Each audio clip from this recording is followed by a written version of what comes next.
কোন যুদ্ধের মাধ্যমে ভারতের মুঘল সাম্রাজ্যের সূচনা হয়? ক. খানুয়ার যুদ্ধ, খ. গোগরার যুদ্ধ, গ. পানিপথের যুদ্ধ, ঘ. পানিপথের দ্বিতীয় যুদ্ধ।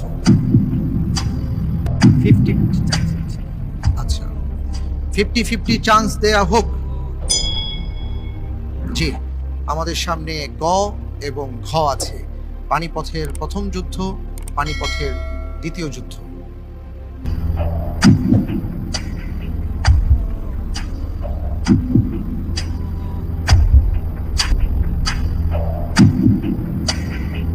আমি উত্তর হিসেবে বেছে নিচ্ছি গ, পানিপথের প্রথম যুদ্ধ। গ. পানিপথের প্রথম যুদ্ধ। লক করে দেয়া হোক গ. পানিপথের প্রথম যুদ্ধ। আপনার উত্তরটি সঠিক হয়েছে। আলহামদুলিল্লাহ।